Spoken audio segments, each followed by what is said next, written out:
여러분, 영혼이 없는 몸은 죽었다 표현합니다. 그것처럼 행함 없는 믿음은 죽은 믿음입니다.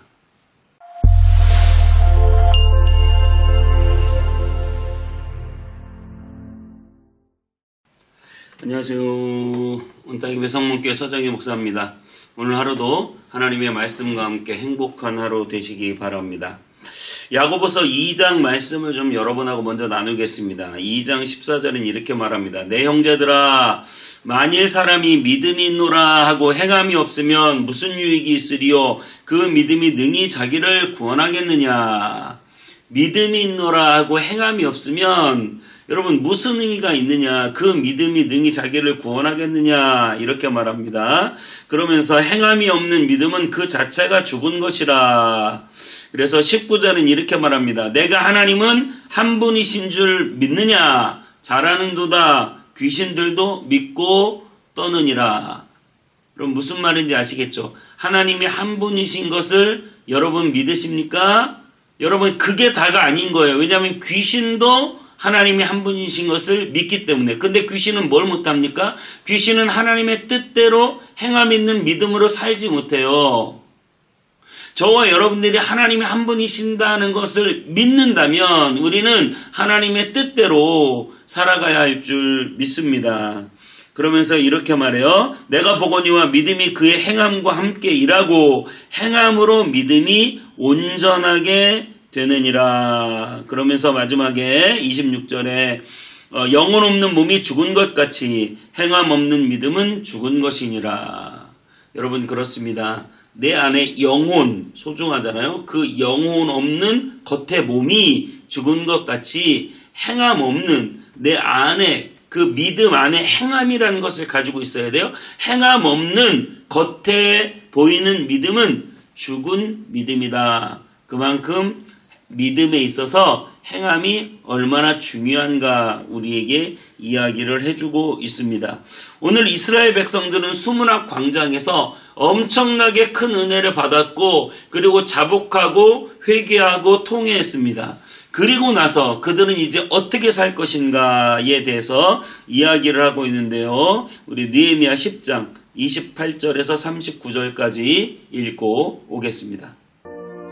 그 남은 백성과 제사장들과 레위 사람들과 문지기들과 노래하는 자들과 느디님 사람들과 및 이방 사람과 절교하고 하나님의 율법을 준행하는 모든 자와 그들의 아내와 그들의 자녀들 곧 지식과 총명이 있는 자들은 다 그들의 형제 귀족들을 따라 저주로 맹세하기를 우리가 하나님의 종 모세를 통하여 주신 하나님의 율법을 따라 우리 주 여호와의 모든 계명과 규례와 율례를 지켜 행하여 우리의 딸들을 이 땅 백성에게 주지 아니하고 우리의 아들들을 위하여 그들의 딸들을 데려오지 아니하며 혹시 이 땅 백성이 안식일에 물품이나 온갖 곡물을 가져다가 팔려고 할지라도 우리가 안식일이나 성일에는 그들에게서 사지 않겠고 일곱째 해마다 땅을 쉬게 하고 모든 빚을 탕감하리라 하였고 우리가 또 스스로 규례를 정하기를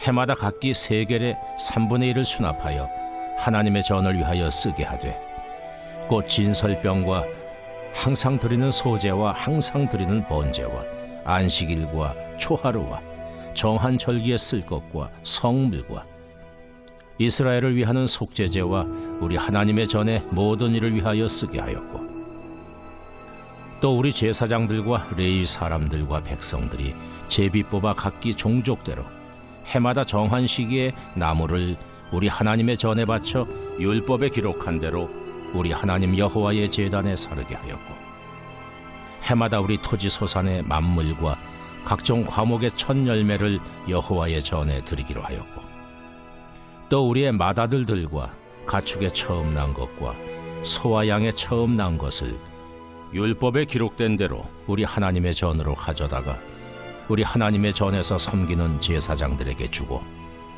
또 처음 익은 밀의 가루와 거제물과 각종 과목의 열매와 새 포도주와 기름을 제사장들에게로 가져다가 우리 하나님의 전에 여러 방에 두고 또 우리 산물의 11조를 레위 사람들에게 주리라 하였나니 이 레위 사람들은 우리의 모든 성읍에서 산물의 11조를 받는 자임이며 레위 사람들이 11조를 받을 때에는 아론의 자손 제사장 한 사람이 함께 있을 것이요 레위 사람들은 그 11조의 10분의 1을 가져다가 우리 하나님의 전 곳간에 여러 방에 두되 곧 이스라엘 자손과 레위 자손이 거제로 드린 곡식과 새 포도주와 기름을 가져다가 성소에 그릇들을 두는 골방 곧 섬기는 제사장들과 문지기들과 노래하는 자들이 있는 골방에 둘 것이라.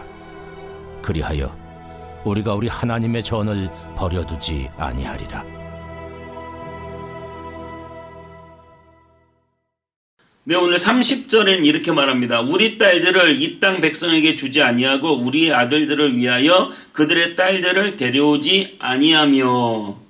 굉장히 중요한 결단을 하고 있어요. 그게 어떤 결단입니까? 가정을 통혼하지 않고, 이방인과 통혼하지 않고 가정의 순수성을 지키겠다는 거예요. 여러분, 가정을 하나님의 말씀 안에서 잘 세워가는 게 여러분 우리가 정말 은혜 받은 자가 해야 되는 삶이에요. 은혜 받은 자가 해야 되는 삶, 가정을 하나님의 말씀으로 잘 만들어 나가는 것. 부부는 부부관계 속에서 또 자녀들과의 관계 속에서 하나님의 뜻대로 하나님이 이끄시는 대로 그것을 잘 해나가지 않으면 여러분 어떻게 우리가 교회에 나와서 믿음이 있다고 큰소리치며 말할 수 있습니까? 여러분의 가정, 여러분의 자녀들이 먼저 우선이고 그들과 믿음의 아름다운 가정을 만들어 나가는 것이 우리가 먼저 행해야 될 일이다는 사실을 꼭 기억하시기 바라요. 그리고 31절은 이렇게 말합니다. 혹시 이 땅 백성이 안식일에 그 물품이나 온갖 곡물을 가져다가 팔려고 할지라도 우리가 안식일이나 성일에는 그들에게서 사지 않겠고 일곱째마다 땅을 쉬게 하고 모든 빚을 탕감하리라 하였고. 대단하죠. 안식일을 지키는 것도 어려운 일인데 안식년을 지키겠다는 거예요. 안식년이 되면 일곱째에는 땅에 농사를 짓지 않습니다. 6년 동안 농사해 놓은 걸로 7일째는 먹고 사는 거예요. 그리고 나서 또 뭘 해요? 자기에게 빚을 진 유대인들이 있으면 그 빚을 다 탕감해 줍니다. 대단하죠. 빚을 진 것을 다 탕감해 준다. 여러분, 내가 얼마 누구한테 빌려줬는데 7년 지나면 우리 못 받은 걸로 해. 이렇게 탕감해 버리겠다. 어떻게 보면 사회복지 시스템이죠. 여러분, 이것을 그리스도의 사랑 안에서 실천하고 행하겠다는 거예요. 대단한 결정이죠. 물론 지금은 우리가 그 율법에 저촉되지는 않습니다. 지금 우리가 7년마다 빚진 사람 탕감해주고 6년에서 지나면 1년 동안은 사업도 하지 말고 직장도 다니지 말고 쉬고 이런 거는 절대 아니에요. 그런데 여기서 무엇을 생각해 봐야 되냐면 그만큼 이웃을 위한 배려. 왜냐하면 6년 동안 농사를 짓고 1년 농사를 쉰다는 건 무슨 얘기냐면 그 땅에서 자동적으로 자라나는 곡물들이 있거든요. 그 곡물들을 다 가난한 자들이 와서 가져갈 수 있도록 해줘요. 그러니까 가난한 자들이 와서 농사를 짓거나 곡물들을 자동으로 자라나는 것들을 다 가져갈 수 있도록 그렇게 도와준다고요. 그러니까 가난한 자들을 돕는 거예요. 안식년이라고 하는 것은. 그리고 빚진 자들을 빚을 탕감해 주는 거예요. 이 가난한 자들을 돕는 것이죠. 그래서 여러분 이스라엘 백성들만의 이 독특한 삶의 방식, 안식년, 사회복지 시스템 이것이 얼마나 중요한지 몰라요. 이것을 우리가 드디어 실천하겠다는 거예요. 이웃사랑을 드디어 실천하겠다는 거예요. 대단한 결단을 하고 있습니다. 여러분 우리가 예수님 믿는 것 좋아요? 예수님 믿는 것으로 끝나면 안 되고 여러분 여러분의 이웃을 위한 삶, 이웃에게 나누고 베푸는 삶, 가난하고 헐벗은 백성들을 돌아보는 삶, 나보다 약한 자들을 돌아보는 삶, 이것이 그리스도인의 삶이라는 거예요. 교회 와서 주여 주여만 하는 것이 아니라 정말 약하고 미약하고 부족하고 가난한 자들을 돌아보고 돌보아주는 삶을 살게 될 때 그것이 은혜 받은 자의 삶의 방식이라는 사실을 여러분 꼭 기억하세요. 그리고 32절에 우리가 또 스스로 규례를 정하기를 해마다 각기 세겔의 3분의 1은 수납하여 하나님의 전을 위하여 쓰게 하되 성전세를 냅니다. 그동안 성전세를 내지 않았어요.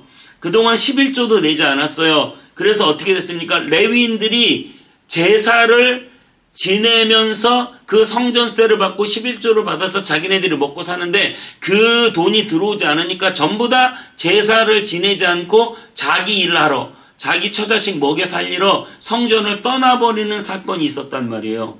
그런데 이제는 우리가 성전세도 내고 11조도 내겠다 이렇게 말해요. 35절에 해마다 우리 토지 소산의 만물과 각종 과목의 첫 열매를 여호와께 드리고, 첫 번째 열매를 여호와께 드리고, 그리고 나서 뭐라고 말해요? 37절에 또 우리 산물의 11조를 레위 사람들에게 주리라. 그렇습니다.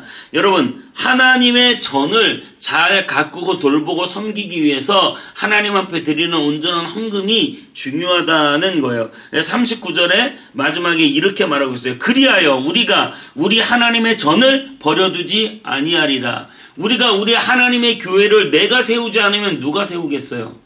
여러분, 목사님 혼자 세우는 것도 아니고요. 어떤 장로님 혼자, 집사님 혼자 세우는 것도 아니에요. 우리 모두가 다 협력해서 우리의 할 일을 감당할 때 하나님의 교회가 세워질 줄 믿습니다. 그래서 우리가 예수 그리스도를 믿는 자로서 가정을 잘 세우고 이웃을 사랑하고 그리고 하나님의 교회를 잘 세워나가는 이 귀한 사명을 감당하시게 되시길 주님의 이름으로 축복합니다. 우리 주 예수 그리스도께서는 아버지의 말씀에 순종하여 십자가를 지셨어요.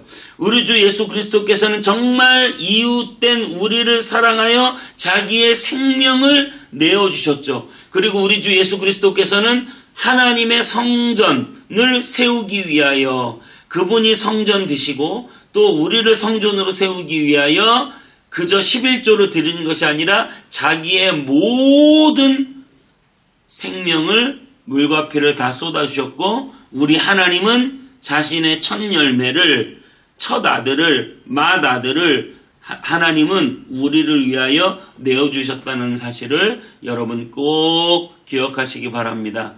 여러분, 우리가 예수를 믿는다고 하는 것은 이러한 행함이 있는 믿음이 되시기를 바라요. 예수 그리스도를 바라보고 그 은혜 안에서 우리의 삶이 놀랍게 변화되는 귀한 역사가 있게 되시기를 주님의 이름으로 축복합니다. 기도하겠습니다. 하나님 아버지 감사합니다. 우리가 예수님을 믿는다는 것은 그저 말로만 믿는 것이 아니라 행함 있는 믿음으로 서기를 원합니다.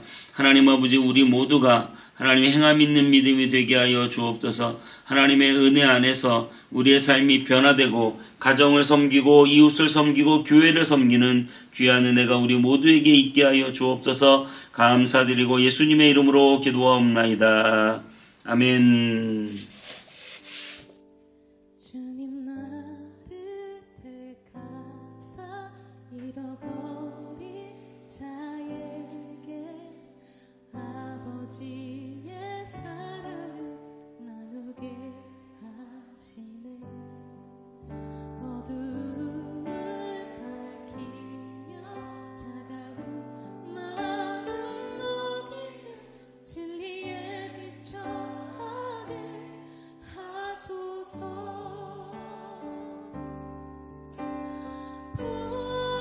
보내소서.